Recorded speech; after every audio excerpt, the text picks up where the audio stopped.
A string of bombings killed dozens of people today all across Iraq. Most of the dead were Shiite pilgrims headed to a religious shrine. The worst attack was at Hilla, just south of Baghdad, where car bombs killed 20 people. All of this sparking fears of a resurgence of the sectarian fighting we saw only a few years ago in Iraq. And there are now also fresh concerns about Iran's influence. And Ariana Huffington is joining us now from New York. She's the editor-in-chief of Huffington Post. Ariana, you've written a really powerful blog today entitled Iraq and Iran, a Partnership Made in America. Give us the gist. Well, the president said after the last troops left Iraq that the war in Iraq belonged to history. But in fact, as we saw from today's brutal attack in Iraq, it does not belong to history. In fact, we've created a kind of client state of Iran. And while we are focusing on Syria and Iran, we are missing the fact that, as Wada Kamfar, the former Director General of Al Jazeera, told me, Iraq is remaining a central player in the Middle East. And what you write, and others have written, and I've written it as well, is that this enormous investment over many years that the United States made in blood and treasure to build up Iraq as a democracy, as a base in the region, all of a sudden it's emerging that they're much more closely aligned with Iran than they are with Iraq, the government of Prime Minister Nouri al-Maliki. Absolutely. Iran is really supporting the government of Maliki against the Sunnis. We are now seeing the arrest warrant against the Sunni vice president, which was partly responsible for the attacks today. And we see also what's happening in their alliance over oil. Right now, the combined oil production of Iran and Iraq will soon overtake Saudi Arabia. They are partnering in terms of their policy in OPEC, with Iran supporting an Iraqi candidate for Secretary General of OPEC. And all that really is our creation.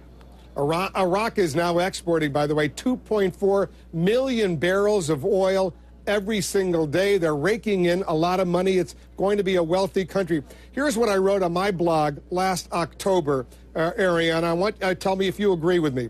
The Iraqi government is aligning itself with Iran and trying to bolster the regime of Syrian President Bashar al-Assad.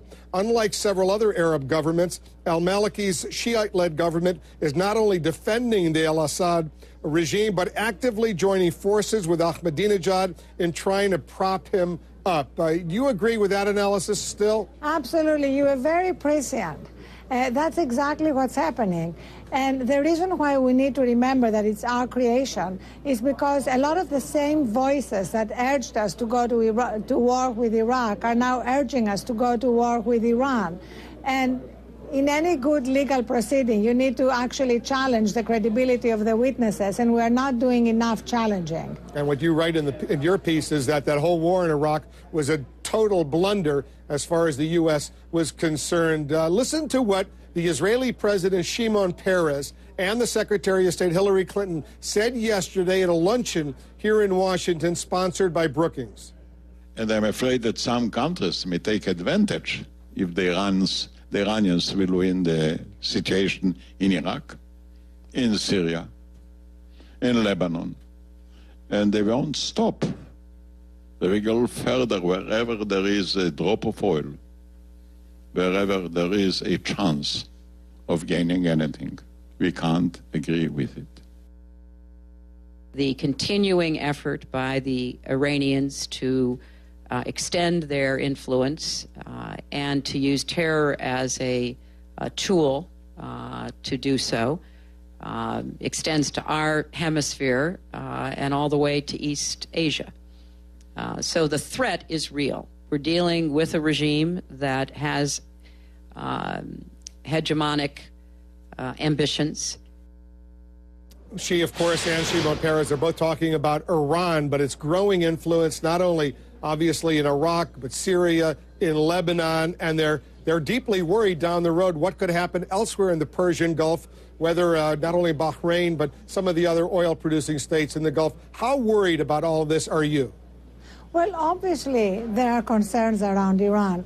But the point that I want to stress is that Iraq had a Sunni government, and now it's really become a client state of Iran because of our actions, because of what we did. So every time we contemplate a new action, we'll need to all over again look at the unintended consequences of everything we do. Arianna Huffington's the editor-in-chief of Huffington Post. Arianna, always good to have you back here in the Situation Room. Thank you very much, Wolf.